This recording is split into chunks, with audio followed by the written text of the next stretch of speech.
WWE promised a bunch of surprises at WrestleMania. We've got an update on Don Callis for you after that serious AEW Dynamite injury, and scrapped plans for a major New Japan star to appear at Ring of Honor Supercard of Honor. It is all in the wrestling news right now.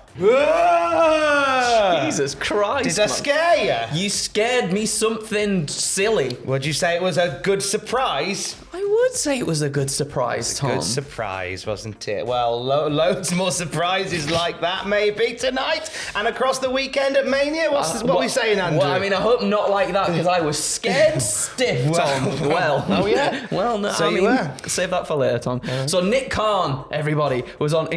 Careful now. Nick Khan was on ESPN's First Take, and he said, expect a bunch of surprises. Ghosts. That's what we're known.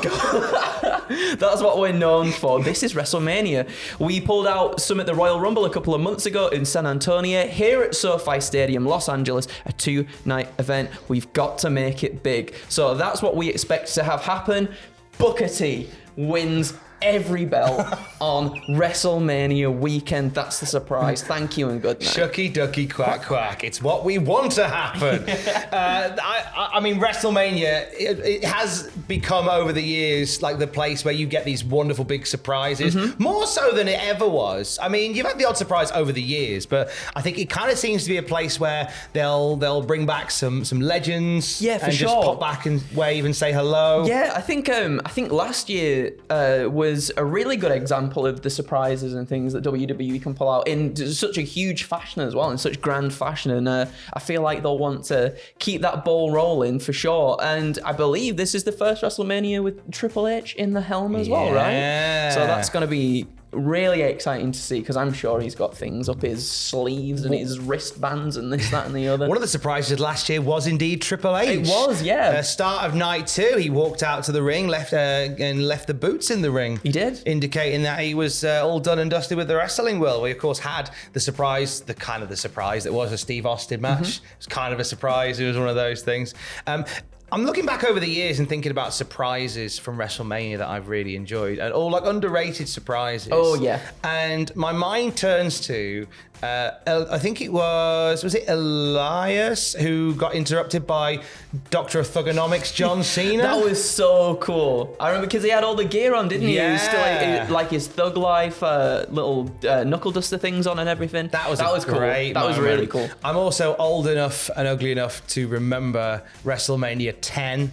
When the I know, right? Remember her? When the guest referees for the title matches were revealed, and one of them was Mr. Perfect. Yeah. And one was Roddy Piper. Yeah. And the crowd was like, whoa! That was This is pretty cool. great. I like stuff like that. So it's a great place for surprises. And there's a lot of names in the mix that could potentially be surprises. PW Insider Elite saying, speaking to numerous sources today, we're told there's a creative pitch for a Matt Riddle return. He's not in town for Mania currently. Doesn't mean he can't be brought in later in the weekend for Monday Night Raw or the day after. The plan, we are told, would be for Riddle to remain on the Raw brand. Having said that, there were conversations over the last week or so about not just Matt Riddle, but maybe Randy Orton even making an appearance at WrestleMania during the weekend. I feel like if one comes back, I feel like the other also has to come back, or at least within a really close time frame, so they can sort of go back to that story, because it was never finished between the two. We got RK Bro. We never got the split, and I do believe we were supposed to get a split and then a match between the two. So I feel like they'll probably want to run that at some point down the line, if they can, relatively soon as well.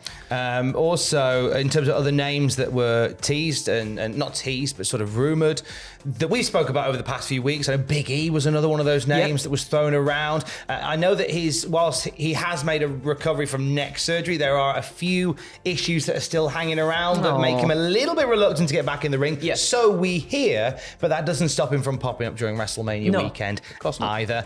One of the ones I'm more intrigued by is last week, numerous sources reported that Gangrel had been contacted about possibly appearing at WrestleMania. Maybe something to do with Edge's entrance for the Hell in a Cell match. That would be very cool. I do believe Gangrel posted a picture recently as well of him in an airport too, so it kind of suggesting perhaps he could very well be coming to Los Angeles. Or maybe he really likes oversized Toblerone. Maybe.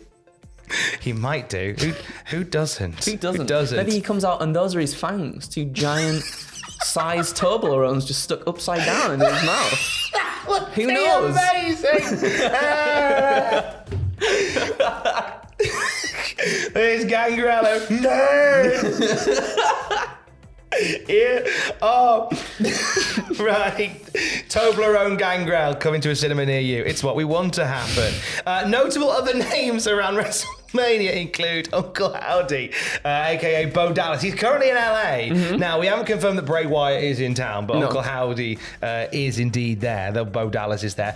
Matt Cardona was spotted in LA at the official WWE hotel.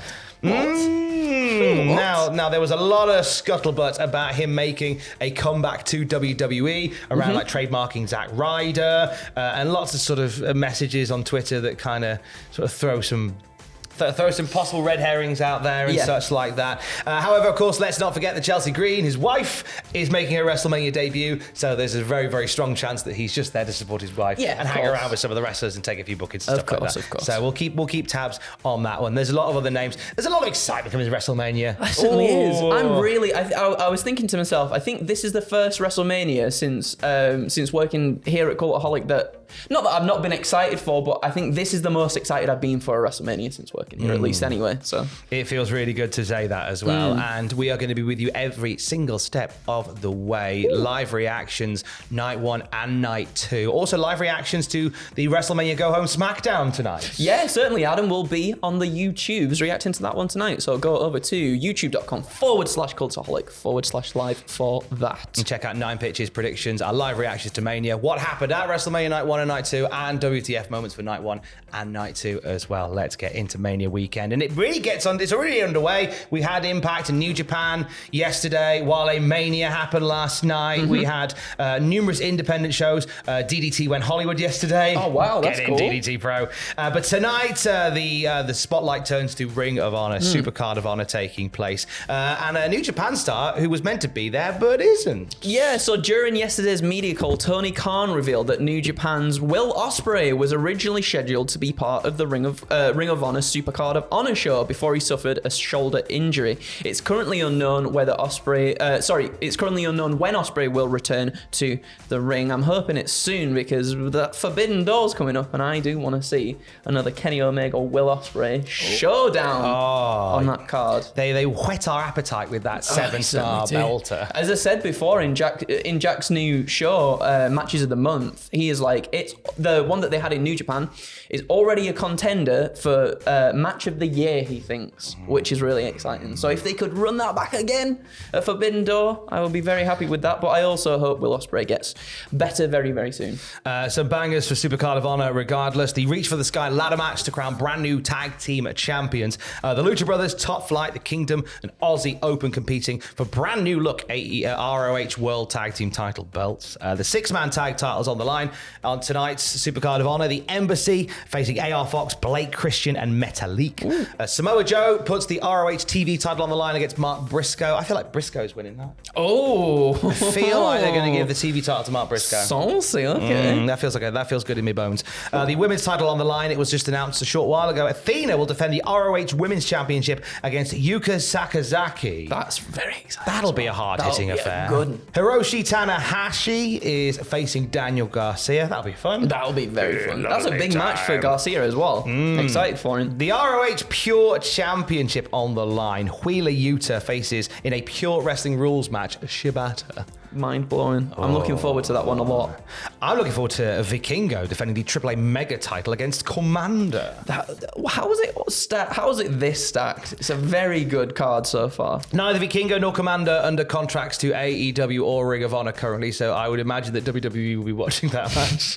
And the main event, the world title, decades in the making. It's a feud that takes you all the way back to Chikara. It certainly does. It's run the gauntlet. Claudio Castagnoli defending the new look Hook Ring of Honor World title, which he showcased on Countdown to Supercard of Honor last night. He puts it up against Eddie Kingston. Oh, as much as I want Kingston to do it, I don't think he's going to do it, Tom. I don't think Combat so. Club looking strong at the moment. It's a good show. It is looking strong, and that's looking like a good card for ROH Supercard of Honor. We'll check in finally on a star that suffered an injury during last Wednesday night's night. Dynamite. What's the story here, Andrew? So, Brian Alvarez on Wrestling Observer Radio shared an update on Don Callis after he suffered a deep cut in a backstage fight with Jon Moxley. Me and Fraser talked about this yesterday. So, Callis' head hit a lighting rig after he was attacked by Jon Moxley, and a lot of blood was visible on Don's head. Afterwards, he was dripping blood. It looked pretty nasty. Alvarez said, in taking the bump, Don was unaware that there was a lighting rig behind him. He went head first into the lighting rig and he got gashed open. It was described to be as looking like he was hit with a hatchet. Ooh, allegedly, his doctor told him it was so deep that you could see his skull bleeding everywhere. They took him to the hospital and he was there until 3 a.m. He was there till 3 a.m. because it took them a long time to put his head back together. Jesus. A cut so deep you could see his skull. Still real to me, brother. Still real to me, brother. I'm sure it's still real to Don Callis as Sure well. it is, yeah. It looked nasty. He hit the ground and then there was just a lot of blood. Yeah, like as soon as it sort of panned down, you could see like little trickles, and then it went back up, I believe, to Moxley, and then it pulled out, and you could just see like it was pouring out of the poor man. And I think Don Callis, who was meant to sort of be feigning unconsciousness, even touches the top of his head, and he's like, "Oh, that's not good.